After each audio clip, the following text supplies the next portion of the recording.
الحمد للہ رب العالمین والصلاة والسلام علی سید الانبیاء والمرسلین اما بعد اعوذ باللہ من الشیطان الرجیم بسم اللہ الرحمن الرحیم ان اللہ وملائکتہ یصلون علی النبی یا ایہا الذین آمنوا صلوا علیہ وسلموا تسلیما اللهم صل على سيدنا وشفيعنا وحبيبنا ومولانا محمد وبارك وسلم صلاة وسلاما عليك يا رسول الله صلى الله تعالى عليك وسلم۔ ملک بھر سے کثیر تعداد میں سوالات آئے ہوئے ہیں اور کافی دنوں سے جواب دینے کا موقع میسر نہیں آیا۔ آج کی اس محفل میں آئے ہوئے دینی سوالات کے جوابات آپ کے سامنے رکھتا ہوں۔ ایک صاحب نے یہ سوال پوچھا ہے کہ عصر اور مغرب کے درمیان پڑھائی کرنا کیسا ہے؟ نماز عصر اور مغرب کے درمیان لکھنا پڑھنا شرعاً منع نہیں ہے، شریعت میں اس کی کوئی ممانعت نہیں ہے، البتہ بعض بزرگوں نے عصر اور مغرب کے درمیان لکھنے پڑھنے سے منع کیا ہے، لہذا اگر کوئی بزرگوں کے اس قول کی وجہ سے عصر کے بعد لکھنے پڑھنے سے پرہیز کرے تو اس میں کوئی حرج نہیں ہے، لیکن شریعت کے اعتبار سے پڑھنا لکھنا عصر کے بعد میں ناجائز نہیں ہے، واللہ تعالی عالم۔ ایک صاحب نے یہ سوال بھیجا ہے کہ لوگ ایک منت مانتے ہیں اور وہ منت یہ ہے کہ بچوں کو امام حسین رضی اللہ تعالی عنہ کے نام کا فقیر بناتے ہیں اور گھر گھر بھیک منگواتے ہیں، ایسا کرنا کیسا ہے؟ بھیک مانگنے کے لیے بغیر ضرورت کے فقیر بنانا ناجائز و حرام ہے، اور اس طرح کی منت باطل ہے جو جہالت کی وجہ سے پیدا ہوئی ہے، اور ایسی منت کو پورا کرنا لازم نہیں ہے، کیونکہ میرے آقا صلی اللہ تعالی علیہ وسلم نے ارشاد فرمایا لا نظر فی معصیۃ، گناہ کے کام میں کوئی منت نہیں ہے۔ اور ایک موقع پر آقا کریم صلی اللہ تعالی علیہ وسلم نے ارشاد فرمایا جو اللہ کی اطاعت کی منت مانے تو اطاعت کرے، یعنی اس منت کو پورا کرے، اور جو اللہ کی نافرمانی کی منت مانے تو نافرمانی نہ کرے، یعنی اس منت کو پورا نہ کرے۔ تو لہذا جو یہ فقیر بنانے والی محرم کے مہینے میں منت ہوتی ہے، یہ مذکورہ منت ماننا جائز نہیں، اور اگر معاذ اللہ کسی نے اس طرح کی منت مانی ہے تو اسے پورا نہ کیا جائے، واللہ تعالی اعلم۔ یہ ایک صاحب پوچھ رہے ہیں کہ سنت غیر مؤکدہ کے پہلے قعدے میں درود اور دعا کا پڑھنا سنت ہے یا مستحب، اور پھر تیسری رکعت میں ثنا، تعوذ اور تسمیہ سنت ہے یا مستحب، اور اگر کوئی نہ پڑھے تو اس کی نماز ہوگی یا نہیں ہوگی؟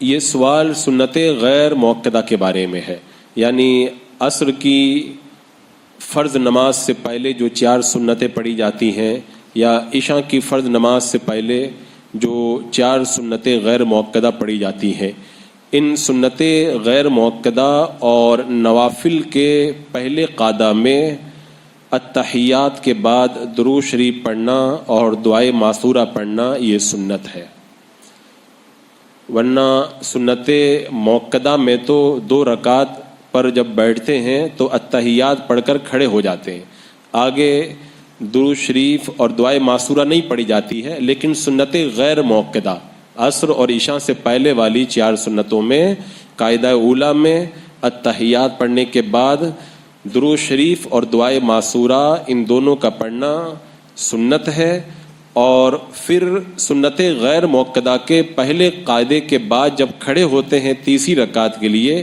تو کھڑے ہونے کے بعد میں پہلے ثنا یعنی سبحانک اللہ اور تعوذ یعنی اعوذ باللہ، ان دونوں کو پڑھنا مستحب ہے، اور تسمیہ یعنی بسم اللہ الرحمن الرحیم یہ ہر رکعت کے شروع میں سنت ہے، سنت غیر موقدہ کی ہر رکعت کے شروع میں یہ سنت ہے۔ اگر کسی نے سبحانک اللہ یا اعوذ باللہ یا بسم اللہ ان تینوں کو نہیں پڑھا، یا کچھ کو پڑھا اور کچھ کو نہیں پڑھا، تو نماز تو ہو جائے گی لیکن پڑھنا چاہیے، ان کو چھوڑنا نہیں چاہیے۔ واللہ تعالی عالم۔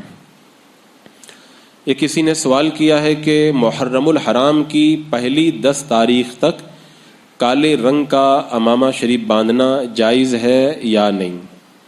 اعلیٰ حضرت امام اہل سنت رضی اللہ تعالیٰ عنہ فرماتے ہیں کہ مسلمانوں کو چاہیے کہ عشرہ محرم میں یعنی محرم کی شروع کی 10 تاریخوں میں 3 رنگوں سے پرہیز کرے، کالا، لال اور ہرا، کیونکہ ہرا کلر یہ تعزیہ داروں کا طریقہ ہے، اور لال یہ اہل بیت کے دشمنی رکھنے والوں کا طریقہ ہے، اور کالا یہ رافضیوں کا طریقہ ہے۔ لہذا مسلمانوں کو محرم الحرام کے شروع کے 10 دنوں میں ان 3 رنگوں سے بچنا چاہیے۔ ویسے عمامہ شریف کسی بھی مہینے میں کسی بھی رنگ کا باندھنا ناجائز نہیں ہے، کسی بھی مہینے میں کسی بھی رنگ کا عمامہ شریف باندھ سکتے ہیں، البتہ جب کسی غیر قوم سے مشابہت کی نیت سے اگر کوئی باندھے گا تو یہ جائز نہیں ہے۔ جیسے محرم میں اگر کوئی عمامہ شریف کالا باندھے شیعوں کی مشابہت کی وجہ سے کہ شیعہ کالا کپڑا پہنتے میں بھی کالا عمامہ باندھوں، تو یہ نیت کر کے باندھے گا تو یہ گناہ گار ہے، یہ جائز نہیں ہے۔ اور حدیث پاک میں ہے کہ اللہ کے رسول علیہ السلام نے ارشاد فرمایا جو جس قوم کی مشابہت اختیار کرے گا وہ اسی میں سے ہے، لہذا اگر کوئی ان کی مشابہت کی نیت سے کالا کپڑا پہنے تو جائز نہیں ہے، اور ویسے بھی ان کی مشابہت سے بچنا ہی چاہیے، یہ بہتر ہے۔ واللہ تعالی اعلم۔ ایک سوال آیا ہے کہ کیا نفل روزے کے ساتھ منت کا روزہ ہو جائے گا یا نفل اور منت دونوں کا روزہ الگ الگ رکھنا پڑے گا؟ اگر کسی نے شرعی منت مانی ہے تو شرعی منت کا روزہ واجب ہے۔ اگر نفل کی نیت سے کوئی روزہ رکھے تو منت ادا نہیں ہوگی، منت کے روزے کے لیے الگ سے نیت کر کے روزہ رکھنا ضروری ہے۔ نفل کی نیت سے جو روزہ رکھا جاتا ہے اس سے منت کا واجب روزہ ادا نہیں ہوگا، الگ سے ادا کرنا پڑے گا۔ واللہ تعالی اعلم۔ یہ کسی نے سوال بھیجا ہے کہ اگر شوہر بیوی کو طلاق نہ دے تو کیا بیوی دوسری شادی کر سکتی ہے، اور اگر وہ بغیر طلاق لیے ہوئے دوسری شادی کر لے تو اس کے لیے کیا حکم ہے؟ شوہر سے خلا یا طلاق لیے بغیر عورت کسی دوسرے مرد سے نکاح نہیں کر سکتی، نکاح پر نکاح کرنا یہ حرام ہے، اور وہ عورت بدستور اپنے پہلے شوہر کے نکاح میں رہے گی، جو نکاح وہ بعد میں کرے گی وہ نکاح صحیح نہیں ہوگا اور یہ حرام کاری ہوگی، اور یہ دونوں کے دونوں گنہگار ہوں گے، کیونکہ پہلے والے شوہر نے ابھی طلاق نہیں دی ہے، یہ دوسرے مرد کے پاس جو گئی ہے یہ نکاح صحیح نہیں ہے، یہ دوسرا والا مرد اور یہ عورت دونوں حرام کاری میں مبتلا ہونے کی وجہ سے گنہگار ہوں گے۔ راستہ یہی ہے کہ پہلے والے شوہر سے، پہلا کیا شوہر تو وہی ہے، دوسرا تو نکاح ہوا ہی نہیں ہے، شوہر سے طلاق لے یا خلا کرے، پھر عدت گزارے، اور عدت گزارنے کے بعد میں دوسرا نکاح کرے، اس کے علاوہ نکاح کی کوئی سبیل نہیں ہے۔ واللہ تعالی اعلم۔ یہ کسی نے سوال کیا ہے کہ ایک خاتون کے شوہر نے کچھ کفریہ کلمات کہے، پھر جب اس خاتون نے اس سے کہا کہ تم نے یہ بات غلط کہی ہے تو وہ شخص بولا میرا ارادہ یہ نہیں تھا، میں نے توبہ کر لی ہے، تو اب سوال یہ ہے کہ کیا اس سے نکاح پہ کوئی فرق پڑے گا؟ کیونکہ اس خاتون کے بچے کافی چھوٹے ہیں، ماں باپ دونوں انتقال کر گئے ہیں، رشتہ دار بھی نہیں ہیں، شوہر کے ساتھ رہنے کے علاوہ کوئی راستہ بھی نہیں ہے، شوہر کا کہنا ہے کہ میں نے توبہ کر لی ہے، اس صورت میں خاتون پر گناہ تو نہیں کیونکہ خاتون بہت زیادہ مجبوری کی حالت میں ہے۔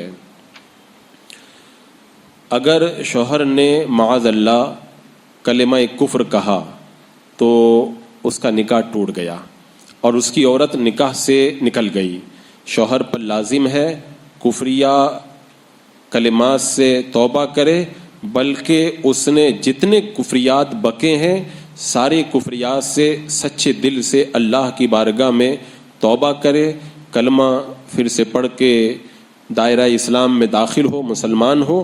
اب اگر یہ عورت اس سے راضی ہے تو دوبارہ اس عورت سے نکاح کر سکتا ہے، یعنی یہ دونوں مرد اور عورت، دو مسلمان مرد یا ایک مرد اور دو عورتوں کی موجودگی میں ان دونوں کی گواہی میں ایجاب و قبول کریں، یعنی ایک کہے کہ میں نے تجھ سے نکاح کیا اتنے مہر کے بدلے میں، اور بیوی اس کے جواب میں کہے کہ میں نے اس نکاح کو قبول کیا۔ تو اس طرح اگر وہ کلمہ شریف پڑھ کر کے سچے دل سے توبہ کر کے دوبارہ نکاح کر لے، تب تو اس عورت کا اس مرد کے ساتھ میں رہنا جائز ہے۔ اگر شوہر تجدید ایمان اور تجدید نکاح نہ کرے تو بیوی کا اس کے ساتھ میں رہنا جائز نہیں ہے، اگر رہے گی تو حرام کاری ہوگی، دونوں گنہگار ہوں گے، لہذا شوہر توبہ کر کے تجدید ایمان اور تجدید نکاح کرے، اس کے بعد ہی میں دونوں کا ساتھ میں رہنا جائز ہے۔ واللہ تعالی اعلم۔ یہ ایک صاحب پوچھ رہے ہیں کہ پیچھے سے کسی کا فوٹو لینا کیسا ہے جبکہ چہرہ نمایاں نہ ہو؟ فوٹو جاندار کا کھینچوانا یہ شرعاً حرام، بد کام، بد انجام ہے۔ حدیث پاک میں ہے قیامت کے دن سب سے سخت عذاب فوٹو کھینچنے والوں پر ہوگا، لہذا اگر کوئی اس طرح فوٹو پیچھے سے لے کہ چہرہ ظاہر نہ ہو اور یہ پہچان نہ ہو سکے کہ یہ کس کی تصویر ہے، تو اس طرح پیچھے سے تصویر نکالنے میں کوئی حرج نہیں ہے، مگر جہاں تک ہو سکے اس سے بھی پرہیز کیا جائے، ورنہ معاذ اللہ شیطان حرام تصاویر کے اندر مبتلا کر دے گا۔ واللہ تعالی اعلم۔ یہ ایک صاحب کا سوال آیا ہے کہ اگر کوئی تاجر چوری کیا ہوا مال خریدے پھر اسے بیچ کر پیسے کمائے تو کیا وہ پیسہ حرام ہوگا؟ چوری کرنا حرام ہے، اور چور اس چوری کیے ہوئے مال کا مالک نہیں ہوتا ہے، یعنی جو مال اس نے چرایا ہے اس مال کا وہ چور مالک نہیں ہوتا ہے، وہ مال اصل مالک ہی کا رہتا ہے، لہذا جب وہ چور اس مال کا مالک نہیں ہے تو اس کا بیچنا حرام ہے، اور جان بوجھ کر کے اس کو خریدنا بھی ناجائز و حرام ہے۔ بلکہ علماء نے تو یہاں تک فرمایا کہ جس مال کے بارے میں چوری کا ظن ہو اس مال کو بھی خریدنا جائز نہیں ہے، لہذا اس طرح کے چوری کے مال کو نہ بیچا جائے اور نہ کوئی اس کو خریدے، بلکہ جس سے بھی یہ مال چرایا ہے اس کو واپس کرنا اس کے اوپر فرض اور واجب ہے۔ واللہ تعالی اعلم۔ یہ کسی نے سوال بھیجا ہے کہ پہلے اور دوسرے خطبے کے درمیان دعا مانگنا کیسا ہے؟ اعلیٰ حضرت امام اہل سنت رضی اللہ تعالیٰ عنہ فرماتے ہیں کہ دونوں خطبوں کے درمیان امام کو دعا مانگنا بالاتفاق جائز ہے، مگر مقتدی دونوں خطبوں کے درمیان خاموش رہے، کچھ بھی نہ پڑھے اور دعا بھی نہ کرے، لہذا مقتدی کو یہ چاہیے کہ دونوں خطبوں کے درمیان وہ دعا نہ کرے بلکہ خاموش رہے۔ واللہ تعالی اعلم۔ یہ ایک صاحب کا سوال ہے کہ جو اپنے واٹس ایپ پر موسیقی کے اسٹیٹس لگائے اس امام کے پیچھے نماز ہوگی یا نہیں ہوگی؟ موسیقی یعنی میوزک یہ ناجائز ہے۔ گانا سب سے پہلے شیطان نے گایا تھا، اور میرے آقا صلی اللہ تعالیٰ علیہ وسلم نے ارشاد فرمایا جو گانے والی کے پاس بیٹھے کان لگا کر دھیان سے گانا سنے تو اللہ تبارک و تعالیٰ بروز قیامت اس کے کانوں میں سیسا اونڈیل دے گا۔ لہٰذا جو امام میوزک سنتا ہے وہ فاسق ہے اور اس کے پیچھے نماز مکروہ تحریمی ہے، اور جو نماز اس کے پیچھے پڑھی گئی ہے اس کو لوٹانا واجب ہے، مگر صرف اتنی بات سے کہ کسی امام کے واٹس ایپ کے اسٹیٹس پر میوزک لگی ہوئی ہے، صرف اتنی بات سے اس کے پیچھے نماز مکروہ نہیں ہو جائے گی۔ ہو سکتا ہے کہ اس کے موبائل میں یہ اسٹیٹس کسی اور نے لگا دیا ہو، امام کو پتہ نہ ہو، کیونکہ ایسا ہوتا ہے کبھی کبھی موبائل میں کوئی دوسری چیز ڈاؤن لوڈ کر دیتا ہے یا لگا دیتا ہے، موبائل والے کو پتہ نہیں چل پاتا ہے، تو ہو سکتا ہے کہ اس امام کے اسٹیٹس پہ جو میوزک ہے وہ کسی اور نے ڈالی ہو۔ جب تک پورے طور پر یہ تحقیق نہ ہو جائے کہ یہ میوزک اسی نے لگائی ہے اور یہ میوزک سنتا ہے، اس وقت تک اس کے پیچھے نماز کو مکروہ نہیں کہا جائے گا۔ ہاں، تحقیق کے بعد جب پتہ چل جائے کہ واقعی امام میوزک سنتا ہے اور وہی اسٹیٹس پہ لگا کے رکھا ہے، تب اس کے پیچھے نماز مکروہ ہوگی، واللہ تعالی اعلم۔ ایک سوال آیا ہے کہ کیا عورتوں کو غیر محرم کے ساتھ کام کرنا جائز ہے؟ یعنی جو عورتیں اجنبی مردوں کے ساتھ میں ملازمت کرتی ہیں، جاب کرتی ہیں، یہ جائز ہے یا نہیں؟ اعلیٰ حضرت امام اہل سنت رضی اللہ تعالیٰ عنہ نے عورتوں کے جاب کے بارے میں 5 شرطوں کو ذکر کیا ہے۔ میں خلاصہ اس کا بتاتا ہوں کہ اگر یہ 5 شرطیں پائی جائیں تو عورت کے لیے جاب کرنا جائز ہے، اور ان 5 میں سے ایک یا سب شرطیں نہ پائی جائیں تو پھر عورت کے لیے جاب کرنا ناجائز و حرام ہے۔ وہ 5 شرطیں یہ ہیں کہ عورت کے کپڑے باریک نہ ہوں، کپڑے تنگ اور چست نہ ہوں، بال یا گلے یا پیٹ یا کلائی کا کوئی حصہ ظاہر نہ ہو، غیر محرم کے ساتھ تھوڑی دیر کے لیے بھی اس جاب کے اندر تنہا نہ رہنا پڑتا ہو، تھوڑی دیر کے لیے بھی تنہائی نہ ہو، اور اس عورت کے جاب پر جانے آنے اور وہاں رہنے سے فتنے کا اندیشہ نہ ہو۔ جب یہ 5 باتیں پائی جائیں تب عورت کا جاب کرنا جائز ہے، اور غیر محرم کے ساتھ میں اگر عورت جاب کرے اور ان میں سے کوئی ایک بھی شرط اگر نہیں پائی گئی، اور آج کے دور کے اندر تو ان شرطوں کا جمع ہونا بہت مشکل ہے الا ماشاء اللہ، لہذا اس دور میں عمومی طور پر یہی حکم دیا جاتا ہے کہ عام حالات میں عورت کے لیے ملازمت کرنا جائز نہیں ہے، کیونکہ ان تمام شرطوں کو نبھا لینا یہ بہت مشکل ہے، واللہ تعالی اعلم۔ ایک صاحب پوچھ رہے ہیں، شیعہ لوگ یہ کہتے ہیں کہ حضرت امیر معاویہ رضی اللہ تعالیٰ عنہ حضرت علی رضی اللہ تعالیٰ عنہ کو ممبر پر گالیاں دلواتے تھے، تو اس کا کیا جواب ہے؟ کہتے ہیں نا کہ جھوٹ کی عمر زیادہ نہیں ہوا کرتی ہے۔ یہ رافضیوں کا بہت بڑا جھوٹ ہے جو حضرت امیر معاویہ رضی اللہ تعالیٰ عنہ کو بدنام کرنے کے لیے بولا جاتا ہے۔ اب یہ بڑا تفصیلی جواب ہے، میں خالی چند لفظوں میں اس کا جواب دے دیتا ہوں۔ یہ جو حدیث پیش کرتے ہیں کہ حضرت امیر معاویہ رضی اللہ تعالیٰ عنہ معاذ اللہ حضرت علی کو گالی دلواتے تھے، وہ حدیث میں لفظ سبن آیا ہے۔ سبن کا معنی گالی دینا بھی آتا ہے، سبن کا معنی ڈانٹنا بھی آتا ہے، سبن کا معنی ناراضگی کا اظہار کرنا بھی آتا ہے۔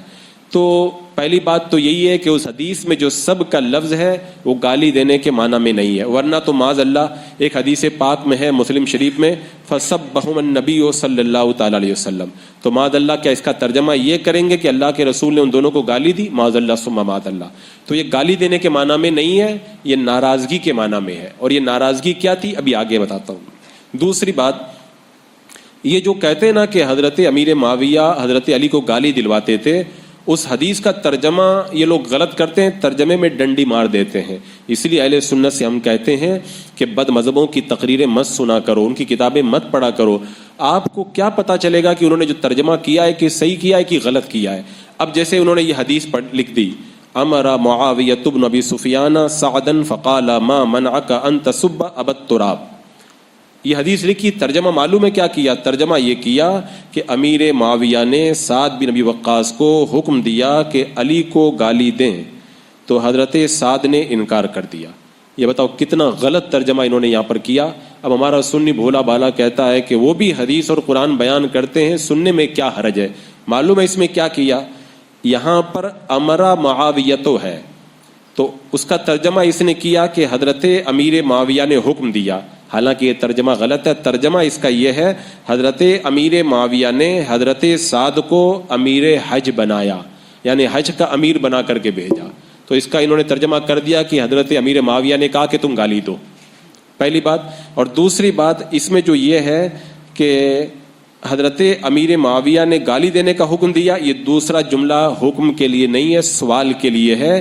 یعنی آپ نے کہا تھا کہ آپ حضرت علی کو جو ہے وہ تنقید کا نشانہ کیوں نہیں بناتے, یعنی نامناسب الفاظ کیوں نہیں کہتے. وجہ اس کی کیا ہے؟ اس کی وجہ یہ بتاتے ہیں کہ کچھ علماء نے فرمایا کہ حضرت امیر معاویہ کا کہنا تھا کہ حضرت عثمان غنی کو شہید کیا گیا, تو حضرت عثمان کے قاتلوں سے قصاص کے بارے میں حضرت علی نے ابھی کوئی قدم نہیں اٹھایا ہے, لہذا آپ حضرت علی کے اوپر اس سلسلے میں تنقید کیوں نہیں کرتے کہ حضرت علی کو چاہیے کہ وہ حضرت عثمان کا قصاص لیں.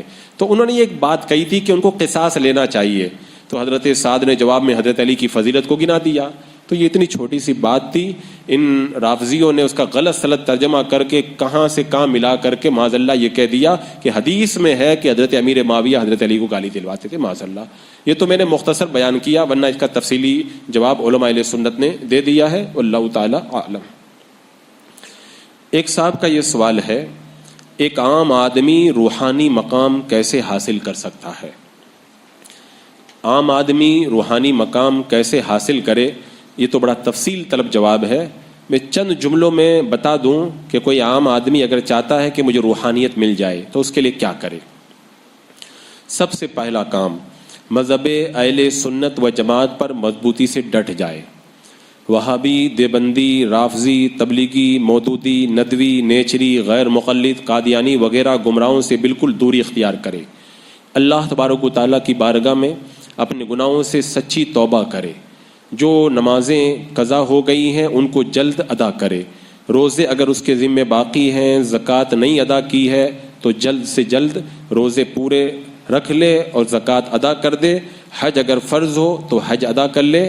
نماز کی پابندی کرے, اگر مرد ہے تو با جماعت پانچوں وقت مسجد میں سنی امام کی اقتداء میں نماز ادا کرے. اور جھوٹ, چغلی, زنا, خیانت, ریاکاری, تکبر, داڑھی منڈانا, گویا کہ ہر گناہ سے پرہیز کرے. اگر عورت ہے تو پردے کا اہتمام کرے. کہنے کا مطلب یہ کہ تمام فرائض و واجبات پر پابندی کرے. اللہ نے جن کاموں سے منع کیا ان سے مکمل اجتناب کرے. اور جو اس کا پیر کامل ہے اس پیر کے بتائے ہوئے طریقے سے ذکر اور وظائف کو پابندی سے پڑھے, یعنی قرآن پاک کی تلاوت کرے, ذکر کرے, تہجد کی نماز پڑھے. اور اگر وہ چاہتا ہے کہ جلد میرے دل کے اندر روحانیت پیدا ہو جائے تو اعلیٰ حضرت رضی اللہ تعالیٰ عنہ کا الوظیفۃ الکریمہ, یہ ایک وظیفے کی کتاب ہے اور اس کو پڑھنے میں مشکل سے 20-25 منٹ لگتے ہیں. تو صبح و شام اس کو پڑھنا ہے. الوظیفۃ الکریمہ کو پابندی سے پڑھے. اور دلائل الخیرات جو سینکڑوں درودوں کا مجموعہ ہے اس کو پابندی سے پڑھے. اور پیر نے جو شجرہ دیا ہے اس شجرے کے اندر جو تاکیدات اور جو وظائف بتائے گئے ہیں ان کو پڑھے. انشاءاللہ اگر ان کی پابندی کرے گا تو اللہ تبارک و تعالیٰ اسے روحانیت عطا فرما دے گا. یہ ہو سکتا ہے کہ مشغول لوگوں کے لیے مشکل کام ہو. اگر کوئی بندہ آسانی سے اگر چاہتا ہے کہ مجھے روحانیت مل جائے تو جو اس کے اندر فرائض و واجبات پر عمل اور گناہوں سے بچنے کی تاکید کی گئی ان پر پابندی کرے, نمازوں کی پابندی کرے, شریعت پر عمل کرے. اور باقی اپنے کاروبار میں جیسے ٹائم ملے درود پاک کثرت سے پڑھتا رہے. انشاءاللہ اللہ نے چاہا تو اس کو روحانی مقام حاصل ہو جائے گا. واللہ تعالی اعلم. ایک صاحب پوچھ رہے ہیں, آج کل آنکھ کا فلو چل رہا ہے, ڈاکٹر کہتے ہیں کہ یہ بیماری ایک دوسرے کو دیکھ کر پھیل رہی ہے, تو شرعی اعتبار سے کیا یہ درست ہے؟ دیکھو, چھوت کا عقیدہ شریعت کے خلاف ہے. شریعت میں چھوت چھات نہیں ہے. حدیث پاک میں ہے, آقا کریم علیہ السلام نے ارشاد فرما دیا کہ بیماری کسی کے کسی سے ملنے سے نہیں لگتی ہے, بلکہ اللہ کی مرضی ہوتی ہے تو ہی بیماری کسی کو لگتی ہے. ہاں, کچھ لوگ کہتے ہیں کہ بعض حدیثوں میں یہ آیا ہے کہ بیمار سے دور رہو, تو یہ جو حدیثوں میں بیماروں سے دور رہنے کا حکم آیا ہے یہ ان لوگوں کے لیے ہے جن کا عقیدہ مضبوط نہ ہو, کیونکہ جب ان کا عقیدہ مضبوط نہیں ہے، بالفرض اگر وہ بیماری والے کے پاس بیٹھے اور وہی بیماری اگر وہ بیماری ان کو بھی ہو گئی تو وہ یہ سمجھیں گے کہ اس کی بیماری اس کے ملنے کی وجہ سے مجھ کو لگ گئی ہے، لہذا اس کا ایمان اور اس کے عقیدے کے اوپر خرابی آئے گی. لہذا ایسے کمزور یقین اور کمزور عقیدے والوں کو کہا جاتا ہے کہ اپنا دین بچانے کے لیے بیماروں سے دور رہو، کہ کہیں وہی بیماری اگر تمہارے اندر بھی ہو جائے تو تم یہ نہ سمجھ بیٹھو کہ اسی کی بیماری مجھ کو لگ گئی ہے. اور اگر کسی کا ایمان اور عقیدہ مضبوط ہے تو جس کے ساتھ میں چائے ملے، بیماری کبھی اڑ کر کے نہیں لگتی ہے، اللہ جب چاہتا ہے تبھی کوئی بندہ بیمار ہوتا ہے. اسلام میں چھوت چھات نہیں ہے. واللہ تعالی اعلم. ایک صاحب سوال کر رہے ہیں کہ استخارہ کیا ہے؟ استخارے کے حوالے سے علماء کرام نے بڑی تفصیلات لکھی ہیں. استخارے کا معنی میں بتا دوں، استخارہ کہتے کس کو ہے؟ استخارہ کا معنی ہوتا ہے بھلائی طلب کرنا، یعنی جب کسی جائز کام میں تردد ہو کہ کروں کہ نہ کروں تو اللہ تعالیٰ سے مدد حاصل کرنے کے لیے اور خیر طلب کرنے کے لیے دعا کرنا یا نماز پڑھنا، اسے استخارہ کہتے ہیں. اب یہ استخارہ نیک کام میں کرنے اور نہیں کرنے کے لیے نہیں کیا جاتا ہے. جیسے آپ کو حج کے لیے جانا ہے تو حج کے لیے جاؤں کہ نہ جاؤں، اس کے لیے استخارہ نہیں ہوتا ہے. نیک کام ہے تو بغیر استخارے کے کرنا چاہیے. ہاں، یہ نیک کام کب کروں، کب شروع کروں، اس کے لیے استخارہ کر سکتے ہیں. اور استخارے کے بہت سارے طریقے ہیں. ایک طریقہ میں بتا دیتا ہوں. حضرت جابر رضی اللہ تعالی عنہ فرماتے ہیں، جابر بن عبداللہ رضی اللہ تعالیٰ عنہ، کہ اللہ کے رسول صلی اللہ تعالیٰ علیہ وسلم ہم کو تمام کاموں میں استخارہ کی تعلیم فرماتے، جیسے قرآن سکھایا کرتے تھے. اور اللہ کے رسول علیہ السلام نے ارشاد فرمایا، جب کوئی کسی کام کا ارادہ کرے تو 2 رکعت نماز پڑھے، اس کے بعد میں یہ دعا پڑھے، اللہم انی استخیرک بعلمک وَأَسْتَقْدِرُكَ بِقُدْرَتِكَ وَأَسْأَلُكَ مِنْ فَضْلِكَ الْعَظِيمِ فَإِنَّكَ تَقْدِرُ وَلَا أَقْدِرُ وَتَعْلَمُ وَلَا أَعْلَمُ وَأَنْتَ عَلَّامُ الْغُيُوبِ اللهم إن كنت تعلم أن هذا الأمر خير لي في ديني ومعاشي وعاقبة أمري وعاجل أمري وآجله فاقدر لي ويسره لي ثم بارك لي فيه وَإِن كُنْتَ تَعْلَمُ أَنَّ هَذَا الْأَمْرَ شَرٌّ لِّي فِي دِينِي وَمَعَاشِي وَعَاقِبَةِ أَمْرِي وَعَاجِلِ أَمْرِي وَآجِلِهِ فَأَصْرِفْ عَنِّي وَاصْرِفْنِي عَنْهُ وَاقْدُرْ لِي الْخَيْرَ حَيْثُ كَانَ ثُمَّ رُدِّنِي بِهِ. یہ دعا آپ یاد کرنا چاہیں تو بہار شریعت کے 4تھے حصے میں جو استخارہ کا بیان ہے وہاں سے یاد کر سکتے ہیں. اس دعا کو پڑھیں اور جہاں پر یہ ھذا الامر لکھا ہے وہاں پہ اپنی حاجت کو بیان کریں. انشاءاللہ اللہ نے چاہا تو کام کا انجام معلوم ہوگا. اور مستحب طریقہ یہی ہے کہ دعا کرنے کے شروع میں الحمدللہ پڑھ لیں اور درود شریف پڑھ لیں. اور جو 2 رکعت نماز پڑھتے ہیں، پہلی رکعت میں قل یا ایھا الکافرون اور دوسری رکعت میں قل واللہ شریف پڑھ لیں. اور علماء فرماتے ہیں بہتر یہ ہے کہ 7 بار استخارہ کرے تاکہ جواب ایک دم کنفرم حاصل ہو جائے. کیونکہ اللہ کے رسول علیہ السلام نے فرمایا، اے انس، جب تو کسی کام کا ارادہ کرے تو اپنے رب سے 7 بار استخارہ کر، پھر نظر کر تیرے دل میں کیا گزرا، بے شک اسی میں خیر ہے. یہ استخارہ کے حوالے سے میں نے مختصر بتا دیا. تو جو بندہ استخارہ کرنا چاہے تو اس طریقے سے کر سکتا ہے. یہ ایک صاحب کا اور سوال ہے کہ کھانا کھاتے وقت سلام کرنا یا سلام کا جواب دینا کیسا ہے؟ جب کوئی کھانا کھا رہا ہو تو اسے سلام نہیں کرنا چاہیے، یعنی جب اس کے منہ میں لقمہ ہو اس وقت جواب نہیں دے پائے گا وہ. لیکن اگر ابھی کھانے کے لیے بیٹھا ہے، کھانا شروع نہیں کیا ہے یا کھانا کھا چکا ہے تو اب اس کو سلام کر سکتے ہیں. واللہ تعالی اعلم. یہ کسی صاحب نے پوچھا ہے کہ پاکستانی ڈرامے دیکھنا کیسا ہے؟ ارے پاکستان میں اگر مسلمان ہیں تو اس کا یہ مطلب نہیں کہ وہ حرام کام کریں تو وہ جائز ہو جائے. ڈرامہ چاہے ہندوستانی ہو یا پاکستانی، یہ دیکھنا ناجائز و حرام ہے. نہ صرف حرام بلکہ بہت سارے حراموں کا مجموعہ ہے. اس میں غیر اس میں جو ہے وہ ذی روح کی تصویر تو ہوتی ہی ہے جو دیکھنا ناجائز ہے، اس کے علاوہ اس میں جتنے فسادات ہیں ان کو بیان نہیں کیا جا سکتا۔ یہ ڈرامے بے شمار مفاسد کے مجموعے ہوا کرتے ہیں، لہذا ڈرامہ کسی کا بھی بنایا ہوا ہو، کہیں کا بھی ہو، ڈرامہ دیکھنا ناجائز و حرام ہے۔ یہ ایک صاحب نے پوچھا ہے کہ میں تقریر کی ویڈیو کو دھندلا کر کے یا بلیک کر کے اسٹیٹس پہ لگاتا ہوں تو کیا یہ جائز ہے؟ اگر تصویر کو اس طرح مٹا دیا کہ چہرہ ظاہر نہ ہو اور پہچان نہ ہو سکے کہ کس کی تصویر ہے، اس طرح اگر اس کو دھندلا یا بلیک کر کے مٹا کر کے اگر کوئی اس ویڈیو کو دیکھے یا اسٹیٹس پہ لگائے کہ تصویر بالکل ظاہر نہ ہو تو ایسا کرنا جائز ہے۔ ویسے ٹائم تو زیادہ ہو گیا، لیکن اصل میں کئی مہینوں سے لوگ انتظار میں جواب کے، تو کچھ جوابات میں اور دے دیتا ہوں۔ ایک صاحب کا سوال ہے کہ میرے والد نے معاذ اللہ یہ کہا ہے کہ اللہ ڈرتا ہے، ایسا کہنا کیسا ہے؟ یہ کلمہ کفر ہے، کہنے والا کافر و مرتد اسلام سے خارج ہو گیا، اس کی بیوی اس کے نکاح سے نکل گئی، اس پر فرض ہے کہ توبہ کرے اور تجدید ایمان کرے، دوبارہ کلمہ پڑھ کے مسلمان ہو اور تجدید نکاح کرے، یعنی دو مسلمان مردوں کی موجودگی میں جو گواہی کے لائق ہوں ان دونوں کی موجودگی میں یہ میاں بیوی نکاح کریں، جس کا طریقہ ابھی میں نے پہلے بیان کیا۔ واللہ تعالی اعلم۔ ایک صاحب کا سوال ہے کہ مسجد میں ایک حاجی صاحب نے نماز پڑھائی، انہیں تجوید کا علم نہیں تھا، تو پھر دوسرے عالم نے بعد میں سیکنڈ فلور پر جماعت سے نماز پڑھائی، تو کیا ایسا کرنا درست ہے؟ اگر حاجی صاحب نے تجوید نہ جاننے کی وجہ سے قرآن مقدس کی تلاوت میں ایسی کمی اور زیادتی کی یا ایسی حروف کی تبدیلی کی کہ جس سے معنی فاسد ہو جائیں، تو نہ خود ان حاجی صاحب کی نماز ہوئی نہ ان کے پیچھے اوروں کی نماز صحیح ہوئی۔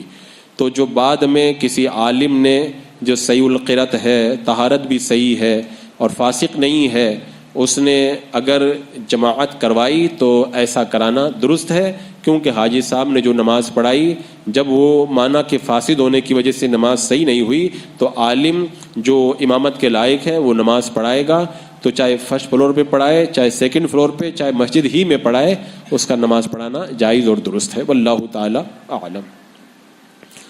یہ ایک صاحب سوال پوچھ رہے ہیں، زید فلم دیکھتا ہے، اسے حرام جانتا ہے، اور اگر فلم میں کفریہ کلمات آئیں تو کہتا ہے میں نے اسے پسند نہیں کیا، تو کیا اس پر کفر کا حکم لگے گا یا زید گنہگار ہوگا؟ فلم دیکھنا حرام ہے، اور جس فلم میں کفریہ باتیں یا کفریہ گانے ہوں ان کو بجانا سخت حرام اور کفر کی طرف لے جانے والا ہے۔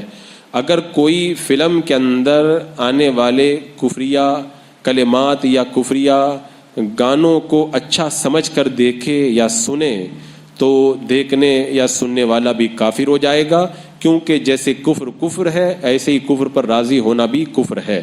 لیکن اگر کوئی وہ کفریہ باتیں سن کر یا دیکھ کر ناپسندیدگی کا اظہار کرے تو وہ کافر نہیں ہوگا، مگر سخت گنہگار ہوگا، توبہ اس کے اوپر فرض ہے۔ اور معاذ اللہ جو بار بار اس طرح کی باتیں سنتا ہے، اگرچہ برا جانتا ہے لیکن بار بار سنتا ہے، تو پھر معاذ اللہ یہ ڈر ہے کہ کہیں اس کا خاتمہ برا نہ ہو، کیونکہ کفریہ کلمات پر مشتمل فلموں کو دیکھنا یہ آدمی کے ایمان کو غارت کر دے گا، ورنہ سخت ناجائز و حرام میں مبتلا تو ہے ہی، کیونکہ یہ انتہائی بد کام بد انجام ہے۔ اللہ تبارک و تعالیٰ اس سے مسلمانوں کو محفوظ فرمائے۔ واللہ تعالی اعلم۔ ایک صاحب پوچھ رہے ہیں، میں امریکہ میں رہتا ہوں، کیا یہاں بھی نماز با جماعت واجب ہے؟ عاقل بالغ جو جماعت پر قدرت رکھتا ہو اس پر جماعت کے ساتھ نماز پڑھنا واجب ہے، بغیر عذر کے ایک بار بھی چھوڑ دے گا جماعت تو گنہگار ہوگا، اور کئی بار ترک کرے گا تو وہ فاسق ہوگا۔ لہذا اگر کوئی صالح امامت کی اقتداء میں نماز پڑھ سکتا ہے، یعنی ایسا امام وہاں پر موجود ہے جس کی قرأت بھی صحیح ہے، سنی صحیح العقیدہ ہے، طہارت بھی صحیح ہے، صحیح طریقے سے نماز پڑھاتا ہے، اگر ایسا صالح امام اگر ملتا ہو تو اس کی اقتداء میں وہ نماز جماعت کے ساتھ ادا کرے، اس پر جماعت کے ساتھ نماز پڑھنا واجب ہو۔ واللہ تعالی اعلم۔ یہ کسی نے سوال کیا ہے، کیا ناپاکی کی حالت میں ٹوپی پہن سکتے ہیں، اور اگر پہن لی تو کیا وہ ٹوپی ناپاک ہو جائے گی؟ اگر سر پر ظاہری اعتبار سے کسی طرح کی نجاست نہیں لگی ہوئی ہے جو سر سے چھوٹ کر کے ٹوپی پہ لگ جائے تو ناپاکی کی حالت میں ٹوپی پہننے سے ٹوپی ناپاک نہیں ہو جائے گی۔ غسل کے بعد اس ٹوپی کو پہن کر نماز پڑھنا جائز ہے۔ ہاں، اگر سر پر کوئی ایسی گیلی نجاست ہے کہ ٹوپی پر لگ جائے تو ٹوپی ناپاک ہے۔ عوام کا یہ خیال غلط ہے کہ غسل فرض ہو جائے اور بدن پر کوئی نجاست ظاہری نہ ہو تو بھی کپڑا پہننے سے وہ کپڑا ناپاک ہو جاتا ہے۔ جب کپڑے پہ کوئی ناپاکی نہیں لگ رہی ہے تو کپڑا ناپاک نہیں ہوگا۔ ہاں، بدن پہ کوئی ناپاکی لگی ہے، وہ کپڑے پہ لگ جائے تب جا کر کے کپڑا ناپاک ہوگا۔ واللہ تعالی عالم۔ ایک صاحب پوچھ رہے ہیں کہ اس بار عورتیں بغیر محرم کے حج پر گئی تھیں، ان کے بارے میں کیا حکم ہے؟ یہ آپ حضرات کو بھی پتہ ہے کہ ہمارے یہاں کی حکومت نے بغیر محرم کے حج کے لیے جانے کا پرمیشن عورتوں کو دے دیا ہے، معاذ اللہ رب العالمین۔ عورت کو بغیر شوہر یا محرم کے حج کے لیے جانا حرام ہے۔ حدیث پاک میں ہے جو مسلمان عورت اللہ اور یوم آخرت پر ایمان رکھے اس کے لیے جائز نہیں ہے کہ بغیر شوہر یا محرم کے حج کرے، سفر کرے۔ اعلیٰ حضرت رضی اللہ تعالیٰ عنہ فرماتے ہیں کہ عورت کے ساتھ جب تک شوہر یا محرم بالغ قابل اطمینان نہ ہو جس سے نکاح ہمیشہ کے لیے حرام ہے، جب تک ایسا محرم اس کے ساتھ میں نہ ہو تو اس عورت کا سفر حرام ہے۔ اگر کوئی عورت بغیر محرم کے حج کے لیے سفر کرے گی تو حج تو ادا ہو جائے گا مگر ہر قدم پر اس کے لیے گناہ لکھا جائے گا۔ بتاؤ، نیکی کے لیے حج کے لیے جا رہی ہے لیکن بغیر محرم کے جانے کی وجہ سے جب اتنا گناہ ہو رہا ہے تو بغیر محرم کے حج کے لیے جانا جائز نہیں ہے۔ واللہ تعالی اعلم۔ یہ ایک صاحب کا سوال ہے کہ کیا والدین کو یہ حق ہے کہ وہ اپنے بچوں کو گالی دیں؟ اولاد کو گالی دینا بھی گناہ ہے۔ ایک روایت میں ہے کہ اپنی ذات پر اور اپنی اولاد پر اور اپنے مال پر بد دعا نہ کرو۔ اللہ کی طرف سے وہ قبولیت کی گھڑی اگر ہوگی تو پھر کہیں وہ دعا قبول نہ ہو جائے تو وہ اگر بری بات کہی ہے گالی کے طور پر بچے کو اور اگر وہ قبول ہو گئی تو جیسے بچہ تکلیف میں پڑ جائے گا اسی طرح والدین بھی تکلیف میں پڑ جائیں گے، اس سے بچوں کی زندگی پر برا اثر پڑتا ہے۔ لیکن ایک بات یہ بھی خیال رکھی جائے کہ اگرچہ والدین کا گالی دینا ناجائز اور گناہ ہے لیکن اولاد کو بھی چاہیے کہ والدین کو اتنی تکلیف نہ پہنچائیں کہ خدا نہ کرے ان کی زبان سے غلط بات یا گالی نکل جائے اور یہ بچوں کی آخرت تباہ ہو۔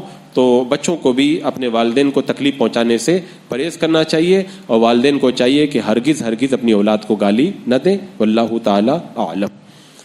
یہ ایک صاحب کا سوال آیا کہ کچھ لوگ کہتے ہیں کہ وطن سے محبت ایمان کا حصہ ہے، کیا یہ صحیح ہے؟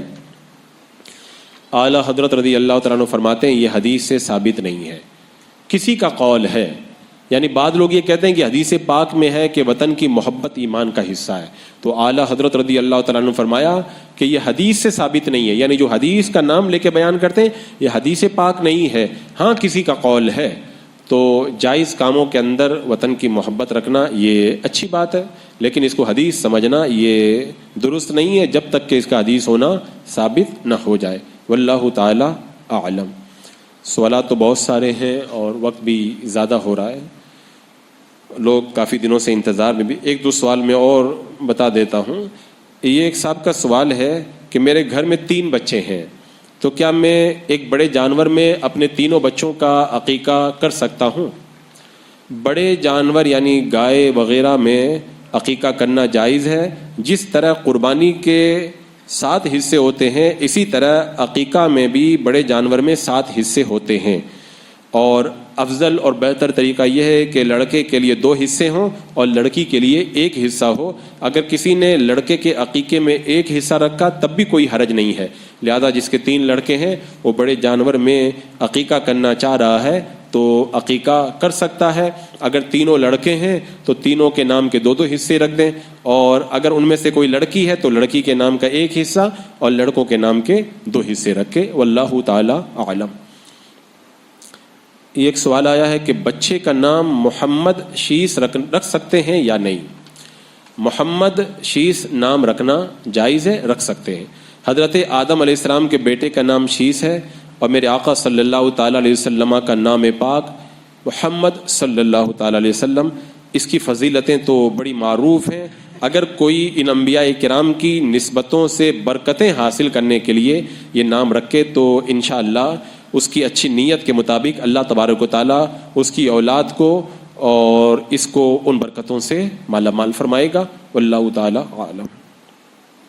یہ ایک صاحب نے پوچھا ہے کہ جس ٹوتھ پیسٹ میں الکحل کی ملاوٹ ہو اسے استعمال کرنا کیسا ہے؟ جب تک شرعی طور پر ٹوتھ پیسٹ میں کسی ناجائز چیز یا الکحل کی ملاوٹ ثابت نہ ہو اس ٹوتھ پیسٹ کا استعمال کرنا جائز ہے۔ صرف سنی سنائی باتوں کا کوئی اعتبار نہیں ہے۔ ہاں، اگر شرعی طور پر ثابت ہو جائے کہ اس ٹوتھ پیسٹ میں الکحل کی ملاوٹ ہے تب پھر اس کو استعمال کرنا جائز نہیں ہوگا، لیکن شرعی طور پر ثابت ہو تب صرف سنی سنائی باتوں کی بنیاد پر کسی چیز کو استعمال کرنا ناجائز نہیں ہے، واللہ تعالی اعلم۔ یہ ایک صاحب نے پوچھا ہے کہ پاکستانی نعت جس میں بیک گراؤنڈ میں ذکر ہوتا ہے اس کو سننا کیسا ہے؟ یعنی آج کل جو نعت پاک پڑھتے ہیں پیچھے سے اللہ اللہ کا ذکر بھی چلتا ہے، تو علماء کرام نے فرمایا کہ نعت پاک پڑھنا سننا بلا شبہ باعث اجر و ثواب ہے اور نزول برکات کا سبب ہے، مگر نعت پاک میں بھی شریعت کا لحاظ رکھنا لازم ہے۔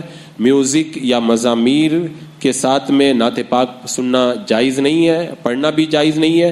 یوں ہی نعت پاک کے ساتھ جس طریقے سے ذکر کرنے کا رواج ہے کہ بیک گراؤنڈ میں ڈھول یا میوزک کی آواز کی طرح آواز پیدا کی جاتی ہے ذکر کے ذریعے، یہ بھی منع ہے کہ اللہ تعالیٰ کا نام لو لعب کے طور پر استعمال کرنا گناہ ہے۔ اور بعض نعت خواں کو تو دیکھا گیا ہے کہ دلکشی اور خوبصورتی پیدا کرنے کے لیے وہ اللہ کا نام یعنی ذکر اس طرح لیتے ہیں کہ دھمک پیدا ہوتی ہے، تو یہ تو سخت بے ادبی ہے۔ الغرض اس طرح کی ذکر والی نعتوں کو نہیں سننا چاہیے، جو بالکل صحیح اور جائز طریقے سے نعت پاک پڑھی جائیں انہی کو سنا جائے اور عشق رسول میں اضافہ کیا جائے، واللہ تعالی اعلم۔ یہ ایک صاحب نے سوال کیا ہے کہ آج کل بہت سارے سنی اپنے بچوں کو دارالعلوم دیوبند میں بھیجتے ہیں اور یہ کہتے ہیں کہ جب اردو عربی سیکھ جائے گا تو ہم نکال کر سنی مدرسے میں ڈال دیں گے، تو کیا ایسا کرنا درست ہے؟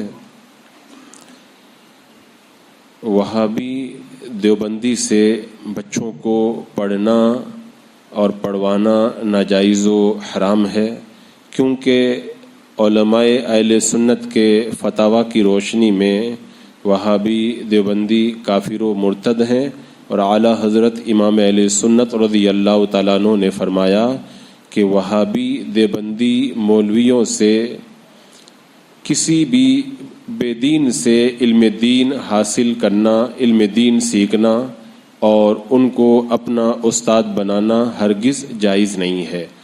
اور ایک جگہ اور آپ نے ارشاد فرمایا کہ بد مذہبوں سے بچوں کو پڑھوانے کے بارے میں جب آپ سے سوال ہوا تو آپ نے ارشاد فرمایا یہ حرام حرام حرام ہے، اور جو ایسا کریں وہ بچوں کے بدخواہ اور گناہ میں مبتلا ہیں۔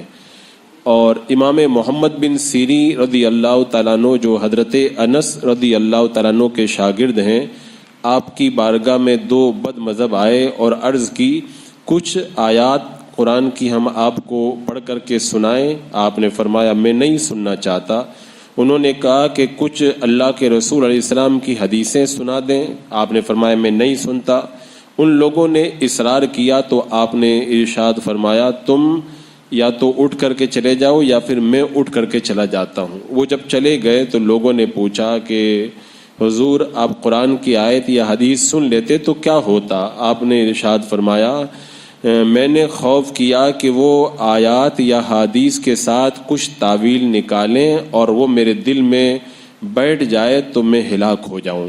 تو جب ہمارے ائمہ کرام بد مذہبوں سے قرآن اور حدیث سننے میں اپنے ایمان کے لیے خطرہ سمجھتے تھے، تو پھر اگر کوئی کسی دیوبندی وہابی کے مدرسے میں اپنے بچے کو پڑھواتا ہے عربی اردو سیکھنے کے لیے تاکہ بعد میں نکلوا دوں گا، تو خدا نہ کرے کہ وہ ان کی صحبت میں رہ کر گمراہ ہو گیا تو اس کی دنیا اور آخرت دونوں تباہ ہو جائے گی، لہذا ان کے مدرسے میں داخلہ دلوانا جائز نہیں ہے۔ ایک صاحب کا سوال ہے کہ حضور اقدس صلی اللہ تعالیٰ علیہ وسلم اور انبیاء کرام کو حاضر و ناظر ماننا کیا یہ عقیدہ صحیح ہے؟ وہابی اعتراض کرتے ہیں کہ صرف اللہ ہی حاضر و ناظر ہے، تو یہ عقیدہ رکھنا کیسا ہے؟ اس حوالے سے یہ بات یاد رکھی جائے کہ حاضر کا لغوی معنی ہوتا ہے جسم کے ساتھ موجود ہونا، اور ناظر کا معنی ہوتا ہے آنکھ سے دیکھنا۔ اگر کوئی اس معنی کے اعتبار سے یعنی یہی معنی مراد لے کر کے معاذ اللہ تعالیٰ کو حاضر و ناظر مانے، تب تو وہ کافر ہو جائے گا، کیونکہ اللہ تعالیٰ جسم سے بھی پاک ہے، آنکھ سے بھی پاک ہے، اور اگر کوئی یہ معنی مراد نہ لے تب بھی اللہ تبارک و تعالیٰ کو حاضر و ناظر کہنا یہ جائز نہیں ہے۔ علماء اہل سنت نے اس پر تفصیل سے گفتگو فرمائی ہے۔ علامہ مفتی احمد یار خان صاحب علیہ رحمہ فرماتے ہیں کہ عالم میں حاضر و ناظر ہونے کے شرعی معنی یہ ہیں کہ قوت قدسیہ والا، ایک جگہ رہ کر تمام عالم کو اپنے ہاتھ کی ہتھیلی کی طرح دیکھے، دور و نزدیک کی آواز سنے، ایک پل میں تمام عالم کی سیر کرے اور صدہا کوس پر جا کر کے حاجت مندوں کی حاجت پوری کرے، اس کو کہتے ہیں حاضر و ناظر ہونا۔ اور اس معنی کے اعتبار سے ہمارے آقا صلی اللہ تعالیٰ علیہ وسلم اور آپ کے صدقے میں اولیاء کاملین رضوان اللہ تعالیٰ علیہ مجمعین بلا شبہ حاضر و ناظر ہیں۔ اس پر آیات، احادیث اور فقہاء کرام کے ارشادات موجود ہیں۔ اور میرے آقا صلی اللہ تعالیٰ علیہ وسلم کے حاضر و ناظر ہونے کے بارے میں شیخ عبدالحق محدث دہلوی رحمۃ اللہ تعالیٰ علیہ ارشاد فرماتے ہیں کہ بہت سارے اختلافات اور بہت سارے مذاہب پیدا ہونے کے باوجود علماء امت میں سے کسی کا اس مسئلے میں کوئی اختلاف نہیں ہے کہ اللہ کے رسول صلی اللہ تعالیٰ علیہ وسلم اپنی حیات حقیقی کے ساتھ امت کے احوال پر حاضر و ناظر ہیں۔ یعنی شیخ عبدالحق محدث دہلوی کے زمانے تک اس میں کوئی اختلاف نہیں تھا، یہ اختلاف بعد میں پیدا ہوا۔ اور آپ کو پتہ ہی ہے کہ اللہ کے رسول علیہ السلام نے ارشاد فرمایا جب گھر میں جاؤ، گھر میں کوئی نہ ہو تو یہ کہو السلام علیکہ یا رسول اللہ۔ تو ملا علی قاری فرماتے ہیں کہ اس کا مطلب یہ ہے کہ اللہ کے رسول صلی اللہ تعالیٰ علیہ وسلم کی روح پاک مسلمانوں کے گھروں میں موجود ہوتی ہے، حاضر و ناظر ہوتی ہے، لہذا اللہ کے رسول علیہ السلام کو سلام کیا جائے۔ تو پتہ یہ چلا کہ اللہ تبارک و تعالیٰ کو حاضر و ناظر کہنا یہ جائز نہیں ہے۔ میرے آقا صلی اللہ تعالیٰ علیہ وسلم یا اولیاء کاملین کو حاضر و ناظر کہنا جائز ہے، یہ عقیدہ درست ہے، واللہ تعالیٰ اعلم۔ ایک صاحب پوچھ رہے ہیں کہ غیر عالم سے مسئلہ پوچھنا اور غیر عالم کے لیے مسئلے کا جواب دینا کیسا ہے، اور غیر عالم کسی کتاب یا تقریر سے کوئی مسئلہ کمی بیشی کر کے بتائے تو اس پر کیا حکم ہے؟ غیر عالم کا مسئلہ بیان کرنا، اگر کوئی عالم نہیں ہے لیکن کسی سنی عالم کی کتاب سے کوئی مسئلہ صحیح طور پر پڑھ کر کے سنائے تو یہ تو جائز ہے، مگر اگر کوئی غیر عالم سے مسئلہ پوچھے اور غیر عالم مسئلہ بتائے تو یاد رکھیں کہ کسی سائل کے سوال پر اس کو مسئلہ بتانا یہ بہت بڑی ذمہ داری ہے۔ اس ذمہ داری کو وہی نبھا سکتا ہے جو سوال کرنے والے کے سوال کو سمجھے، اس کا مقصد سمجھ جائے، عرف کو جانتا ہو، تمام چیزوں کی رعایت کرتا ہو۔ اسی لیے معتبر کتاب سے صحیح طور پر صحیح مسئلہ پڑھ کر سنانا اور بات ہے، اور کسی سائل کے سوال کا جواب دینا یہ عام آدمی کے لیے جو ہے وہ بہت مشکل چیز ہے۔ اور اگر کوئی علماء کو چھوڑ کر جاہلوں سے مسئلہ پوچھے اور وہ غلط مسئلہ بتائے تو بتانے والا بھی گنہگار ہے اور پوچھنے والا بھی گنہگار ہے کہ اس نے جاہل سے مسئلہ پوچھا کیوں۔ اور اگر کوئی کتاب میں جو صحیح مسئلہ لکھا ہے اس میں کمی بیشی کرے، اپنی طرف سے گھٹائے بڑھائے، کوئی عالم نہیں ہے اور جاہل آدمی اگر مسئلہ بیان کرے اپنی طرف سے گھٹائے بڑھائے تو یہ بہت بڑا گناہ ہے۔ اعلیٰ حضرت فرماتے ہیں جھوٹا مسئلہ بیان کرنا سخت شدید کبیرہ ہے۔ اگر کوئی جان بوجھ کر شریعت پر افترا کرے، جھوٹ باندھنا ہے یہ شریعت پر، اور شریعت پر جو جھوٹ باندھے وہ اللہ پر جھوٹ باندھتا ہے، یہ بہت بڑا گناہ ہے۔ اور میرے آقا صلی اللہ علیہ وسلم نے ارشاد فرمایا جس نے بغیر علم کے فتویٰ دیا تو آسمان اور زمین کے فرشتے اس پر لعنت بھیجتے ہیں۔ تو جو عالم نہیں ہے اس سے کوئی اگر مسئلہ پوچھے تو وہ علماء کی طرف رہنمائی کرے، خود اپنی طرف سے کسی کتاب میں دیکھ کر گھٹا بڑھا کر کے مسئلہ بیان نہ کرے۔ ہاں جو مسئلہ صحیح طور پر کتاب میں لکھا ہے من عن، اگر اس کو پڑھ کر کے سنائے تو وہ ایک الگ بات ہے۔ واللہ تعالی اعلم۔ یہ ایک سائل کا سوال ہے کہ اگر کوئی قرآن پاک پر ہاتھ رکھ کر جھوٹی قسم کھائے تو اس کا کفارہ کیا ہے؟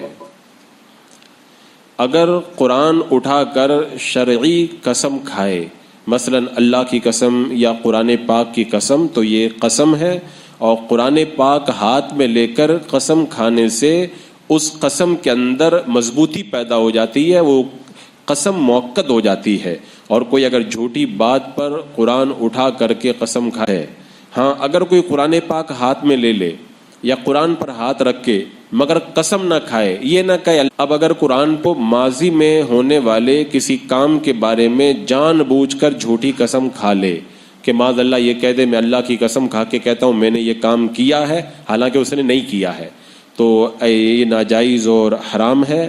توبہ اور استغفار اس کے اوپر لازم ہے، اور وعدہ کرے کہ آئندہ وہ اس طرح کی جھوٹی قسم نہیں کھائے گا، لیکن اس کا کوئی کفارہ نہیں ہے۔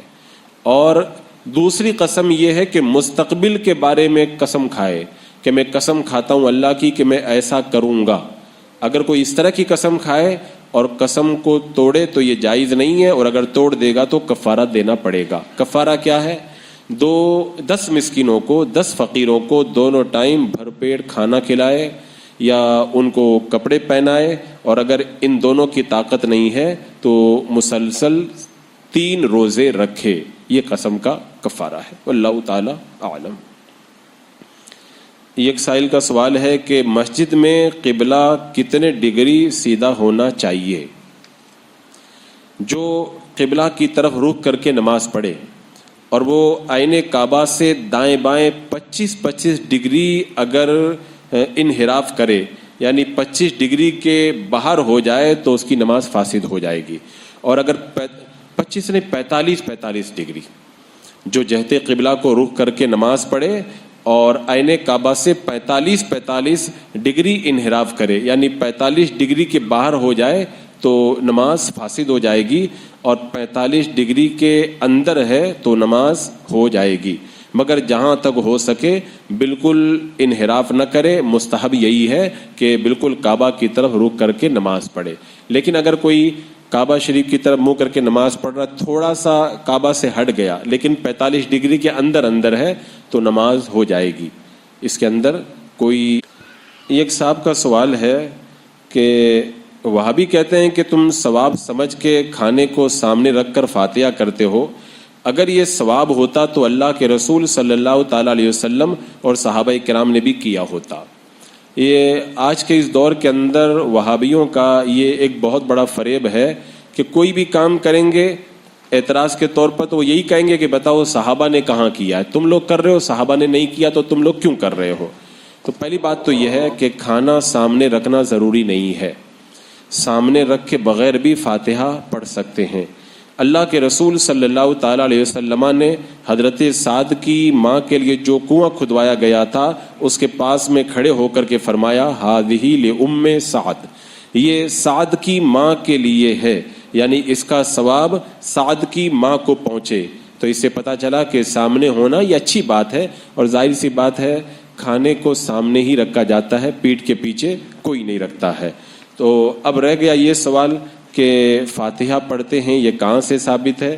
تو اس حوالے سے علماء کرام نے بڑی تفصیلی گفتگو کی ہے، میں نے بھی اس پر مکمل 1 گھنٹے کی تقریر کی ہے، اس کے اندر تفصیلی جواب دیے۔ خلاصہ اس کا یہی ہے کہ ہر عبادت چاہے بدنی ہو یا مالی ہو، صدقہ ہو یا تلاوت ہو، قرآن پاک ہو یا ذکر ہو، سب کا ثواب اموات کو پہنچتا ہے۔ 11ویں 12ویں 13ویں سوم دہم 40واں برسی سب میں کھانا وغیرہ بنا کر کے ذکر کر کے جو اس کا ثواب بزرگوں کو یا اموات کو پہنچایا جاتا ہے، یہ پہنچانا بالکل جائز اور درست ہے۔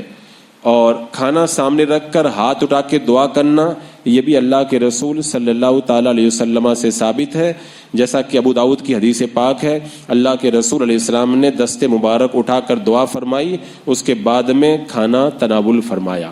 اور ہم خود جانتے ہیں کہ کھانا شروع کرنے سے پہلے بسم اللہ پڑھتے ہیں، تو بسم اللہ پڑھ کر جس طرح کھانا کھایا جاتا ہے، اسے اگر قرآن کی تلاوت کر کے کھایا جائے تو اس میں کوئی حرج نہیں ہے۔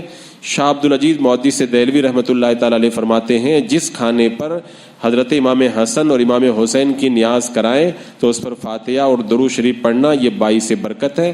اور دیوبندیوں کے دادا پیر حاجی امداد اللہ مہاجر مکی نے بھی شیرنی پر فاتحہ دینے کو جائز قرار دیا ہے، اگرچہ وہابیہ اس کے اوپر اعتراض کرتے ہیں۔ آخری بات یہ ہے، یہ جو کہتے ہیں کہ اللہ کے رسول نے کہاں کیا یہ بتائیے، تو میں کہتا ہوں کہ جس کو قرآن نے ناجائز نہ کہا ہو، جس کو اللہ کے رسول علیہ السلام کی حدیث پاک نے ناجائز نہ کہا ہو، جس کو صحابہ کرام نے ناجائز نہ کہا ہو، جس کو اجماع امت سے جس کا حرام ہونا ثابت نہ ہو، تو وہ چیز اپنی اصلی اباحت پر رہتی ہے، یعنی جائز ہوا کرتی ہے، جب تک دین کے خلاف نہ ہو، دین کو بدلنے والی نہ ہو۔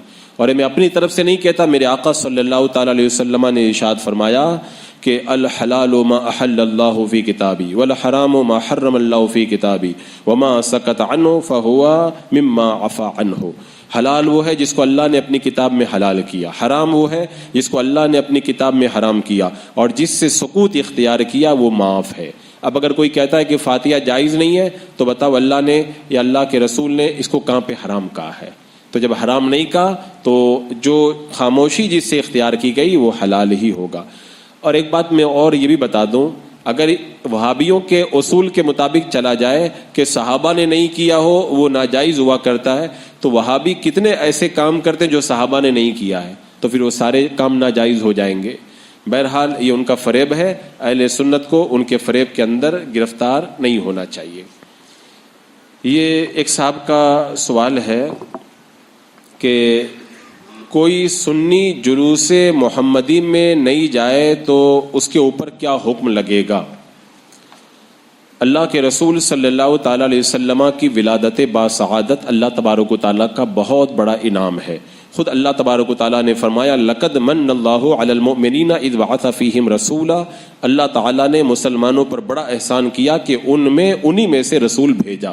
اور عید میلاد النبی صلی اللہ علیہ وسلم کا جلوس اسی میلاد مبارک کی خوشی منانا ہے جس کا حکم اللہ تعالیٰ نے خود نے دیا ہے، قل بفضل اللہ وبرحمتہ فبذلک فلیفرحوا، اے محبوب تم فرما دو کہ اللہ ہی کے فضل اور اسی کی رحمت پر خوشی منانا چاہیے۔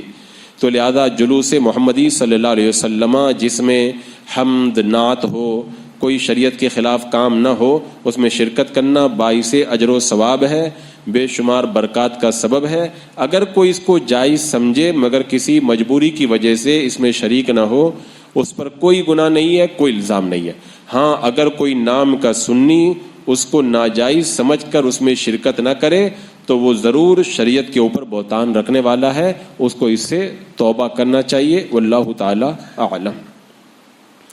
ایک صاحب پوچھ رہے ہیں اگر کوئی کسی عام آدمی سے مذاق میں کہے آئیے حضور بیٹھیے، تو ایسے کسی کو حضور کہہ دینا کیسا ہے؟ پہلی بات تو یہ ہے کہ کسی مسلمان کا مذاق اڑانا، مذاق بنانا جائز نہیں ہے، اور رہ گیا کسی عام آدمی کو حضور کہنا، تو اگر وہ عام آدمی شرعی طور پر تعظیم اور عزت کا مستحق ہے، عزت کا حقدار ہے، تو اس کو حضور کہنا جائز ہے، کہہ سکتے ہیں حضور تشریف لائیے بیٹھیے۔ لیکن اگر وہ آدمی شرعی اعتبار سے عزت کے لائق نہیں ہے تو اس کو حضور کہنا جائز نہیں ہے، واللہ تعالی اعلم۔ یہ ایک سوال آیا ہے کہ کیا مسبوق تکبیر دے سکتا ہے تاکہ پیچھے والے لوگوں کو امام کی تکبیر سنائی دے؟ یعنی اگر کسی کی 1-2 رکعت چھوٹ گئی ہے اور وہ بعد میں آیا تو پیچھے والے لوگوں کو امام کی آواز سنانے کے لیے مکبر بن سکتا ہے؟ تو مسبوق مکبر بن سکتا ہے، مگر وہ امام کے سلام پھیرنے پر اس کے ساتھ میں سلام نہ پھیرے، کیونکہ مسبوق امام کے سلام پھیرنے کے بعد میں اپنی چھوٹی ہوئی نماز کو ادا کرے گا۔ ہاں، بہتر یہ کہ ایسے شخص کو مکبر بنایا جائے یا ایسا آدمی مکبر بنے جو شروع سے نماز کے اندر شامل ہو، لیکن بعد میں آنے والا بھی اگر مکبر بن گیا تو اس میں کوئی حرج نہیں ہے، واللہ تعالی اعلم۔ ایک صاحب پوچھ رہے ہیں کہ اگر قضا نماز میں واجب چھوٹ جائے، اگر قضا نماز میں شجرہ سے مراد اس کے سلسلے کا متصل ہونا ہے، یعنی اگر کوئی ایسا پیر ہے جس کا سلسلہ، جس کا شجرہ متصل نہیں ہے، تو پھر ایسے پیر سے مرید نہیں ہو سکتے، واللہ تعالی عالم۔ یہ ایک صاحب پوچھ رہے ہیں کہ کیا کسی ولی کے مزار کو ہاتھ لگا کر چومنا جائز ہے؟ محبت چاہتی ہے کہ بوسہ لیا جائے، محبت بوسہ کی دعوت دیتی ہے اور ادب بوسہ لینے سے روکتا ہے، لہذا اگر کسی پر محبت غالب آ جائے اور وہ مزار پاک کا بوسہ لے لے تو اس پر کوئی گرفت نہیں ہے، مگر ادب کا طریقہ یہی ہے، بہتر یہی ہے کہ مزار پاک کا بوسہ نہ لیا جائے۔ اسی لیے علماء کرام نے فرمایا کہ مزار سے کم 4 ہاتھ کے فاصلے پر کھڑے ہوں، ادب کا طریقہ یہی۔ اور اعلیٰ حضرت امام اہل سنت رضی اللہ تعالیٰ عنہ فرماتے ہیں کہ مزار پاک کو ہاتھ نہ لگائے اور بوسہ بھی نہ دے۔ اور بار شریعت میں صدر الشریعہ علیہ رحمہ فرماتے ہیں کہ قبر کو بوسہ دینا بعض علماء نے جائز کہا ہے، مگر صحیح یہی ہے کہ منع ہے، کیونکہ ادب کا طریقہ یہی کہ دور رہ جائے، مزار پاک کو بوسہ نہ دیا جائے، واللہ تعالی اعلم۔ ایک صاحب نے سوال کیا ہے کہ میں ایک ڈرائیور ہوں اور میں کبھی کبھی 150 سے 200 کلومیٹر کا سفر کرتا ہوں، تو کیا میں مسافر کی نماز ادا کروں گا؟ اگر کوئی وطن سے 92 کلومیٹر یا اس سے زیادہ کے ارادے سے سفر کے لیے چلے تو وہ شرعاً مسافر ہے، تو جو ڈرائیور 92 کلومیٹر یا اس سے زیادہ کے سفر کے ارادے سے چلے گا وہ مسافر ہے، اس پر قصر ہے، یعنی 4 رکعت والی فرض نماز کو 2 رکعت پڑھنا اس کے لیے واجب ہے، وہ نماز میں قصر کرے گا، واللہ تعالی عالم۔ یہ خاتون کی طرف سے سوال آیا ہے کہ عورت کے کفن کے لیے کسی مرد کے احرام کی چادر دے سکتے ہیں یا نہیں؟ عورت کے کفن کے لیے 5 کپڑے سنت ہیں، لفافہ، ازار، قمیص، اوڑھنی اور سینہ بند۔ تو اگر کسی عورت کا انتقال ہو جائے اور کسی مرد کا احرام ہے تو وہ احرام اگر عورت کو چادر کے طور پر کفن میں اگر دیا جائے تو اس میں کوئی حرج نہیں ہے، مرد کے احرام کی چادر سے عورت کو کفن دے سکتے ہیں، یہ جائز ہے، واللہ تعالی عالم۔ یہ کسی نے سوال بھیجا ہے کہ زمزم کا پانی کھلے سر پینا چاہیے، تو کیا عورتوں کو بھی کھلے سر پانی پینا چاہیے؟ زمزم شریف کا ادب کرنا چاہیے، سیدھے ہاتھ سے پینا چاہیے، کھڑے ہو کر پینا چاہیے، قبلہ کی طرف رخ کر کے پینا چاہیے، 3 سانس میں پینا چاہیے، اور کھڑے ہو کر پینا یہ سنت ہے، مگر عوام کا یہ خیال غلط ہے کہ زمزم کو کھلے سر پینا چاہیے، مرد ہو یا عورت کسی کے لیے بھی سر کھول کر کے پانی پینے کا حکم نہیں ہے، یہ کچھ لوگوں نے اپنی مرضی سے سمجھ لیا ہے، مرد ہو یا عورت کوئی بھی سر کھول کر کے پانی پیے، اس طرح کا کوئی حکم نہیں ہے، واللہ تعالی عالم۔ ایک صاحب پوچھ رہے ہیں کہ مجھے امامت کے بارے میں جاننا ہے کہ امام کیسا ہونا چاہیے، کس امام کے پیچھے نماز ہوتی ہے اور کس کے پیچھے نہیں ہوتی ہے۔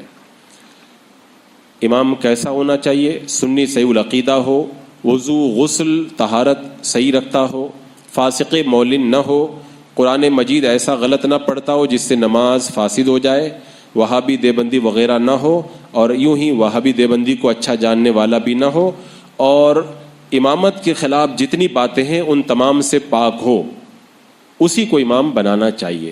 اب وہ کتنی کیا کیا باتیں ہیں اس میں بڑی تفصیل ہے، میں نے اس کا خلاصہ رکھ دیا ہے۔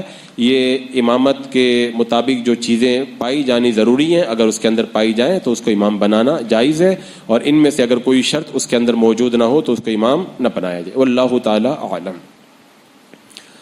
یہ ایک صاحب کا سوال ہے کہ کسی سنی امام، اگر کوئی سنی امام کسی وہابی کے نکاح میں وکیل بن جائے تو کیا اس امام کے پیچھے نماز پڑھنا جائز ہے؟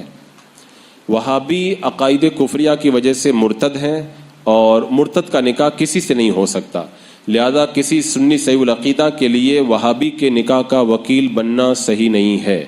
اگر وکیل بننے والے نے وہابی کے عقائد کفریہ پر اطلاع ہونے کے باوجود اس کو مسلمان سمجھ کر کے اس کا وکیل بنا تو اس کا حکم بڑا سخت ہو جائے گا، اور اگر وہابی سمجھ ہی کر وکیل بنا تو بھی گنہگار ہے، اس پر توبہ و استغفار لازم ہے۔ اگر توبہ نہ کرے تو مسلمانوں پر اس کا بائیکاٹ لازم ہے۔ جب تک توبہ نہ کرے اس امام کے پیچھے نماز مکروہ تحریمی اور پڑھ لی تو اس کو لوٹانا واجب ہے، اور توبہ کے بعد میں اگر اس کی توبہ صحیح ہو تو توبہ کے بعد میں اس کے پیچھے نماز پڑھنا جائز ہے، جبکہ امامت کے خلاف کوئی چیز اس کے اندر نہ پائی جائے۔ واللہ تعالی عالم۔ یہ ایک صاحب پوچھ رہے ہیں کہ بچوں کے کھلونے میں گڑیا، جانور وغیرہ جاندار کی تصویر بنی ہوتی ہے تو اس کی تجارت کرنا کیسا ہے؟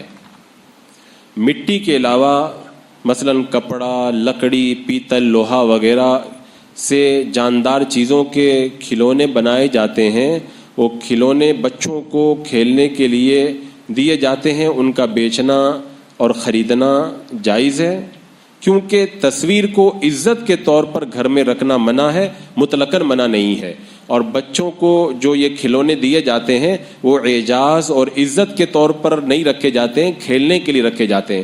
حضرت ام المومنین عائشہ صدیقہ رضی اللہ تعالی عنہا کے پاس گڑیاں تھیں، آپ ان گڑیوں سے کھیلا کرتی تھی، لہذا اگر کوئی کھیلنے کے لیے ان چیزوں کے جاندار کھلونوں کو اگر کوئی خریدتا ہے، بچوں کو کھیلنے کے لیے دیتا ہے یا اس کی تجارت کرتا ہے تو یہ جائز ہے، بشرطے کہ ان کو عزت کے طور پر نہ رکھے۔ واللہ تعالی اعلم۔ ایک سوال آیا ہے کہ کیا ہم ابن عبد الوہاب نجدی اور ابن تیمیہ کو کافر مانتے ہیں یا گمراہ مانتے ہیں؟ ابن تیمیہ گمراہ بد مذہب تھا، اس نے بہت سارے مسائل میں اجماع امت کی مخالفت کی، بہت سارے فتنے پیدا کیے، لوگوں کو گمراہ کرتا تھا، اور محمد ابن عبد الوہاب نجدی کا عقیدہ یہ تھا کہ تمام دنیا کے مسلمان میرے علاوہ اور میرے ماننے والوں کے علاوہ سب کافر و مشرک ہیں، ان سے جنگ کرنا اور ان کے مالوں کو لوٹ لینا جائز ہے۔ تو جب اس نے تمام دنیا کے مسلمانوں کو کافر کہا تو یہ کفر اسی کی طرف پلٹ گیا اور اسی کے اوپر یہ حکم لاگو ہوا۔ واللہ تعالی اعلم۔ ایک سوال آیا ہے کہ کیا لڑکی کو اس کے ماموں سے پردہ کرنا چاہیے؟ محارم نسبی یعنی بھائی، چچا، ماموں، باپ، دادا، نانا، بھتیجا، بھانجا، بیٹا، پوتا، نواسا، ان سے پردہ کرنا صحیح نہیں ہے، اور چونکہ ماموں بھی محارم نسبی میں سے ہے لہذا ماموں سے پردہ کرنا جائز نہیں ہے، ماموں سے پردہ کرنا صحیح نہیں ہے۔ واللہ تعالی اعلم۔ ایک صاحب پوچھ رہے ہیں کہ کیا حج کے لیے نکاح نامہ لے جانا ضروری ہے؟ حج کے لیے شرعی طور پر تو نکاح نامہ لے جانے کی کوئی شرط نہیں ہے اور نکاح نامہ لے جانا ضروری نہیں ہے۔ ہاں، اگر کسی جگہ کسی ملک کا اگر قانون ہو کہ نکاح نامے کے بغیر وہ لوگ نہیں جانے دیتے تو وہ ایک الگ بات ہے، لیکن شریعت کی طرف سے کوئی پابندی نہیں ہے کہ کوئی اگر جائے تو نکاح نامہ ساتھ میں لے کر کے جائے، اس طرح کی کوئی پابندی نہیں ہے۔ واللہ تعالی اعلم۔ اور بھی کئی لوگوں کے سوالات آئے ہوئے ہیں اور مجھے بھی ایک جگہ پروگرام میں جانا ہے، انشاءاللہ جو سوالات رہ گئے ہیں ان کا جواب میں اگلی نشست کے اندر دوں گا۔ واللہ تعالی اعلم۔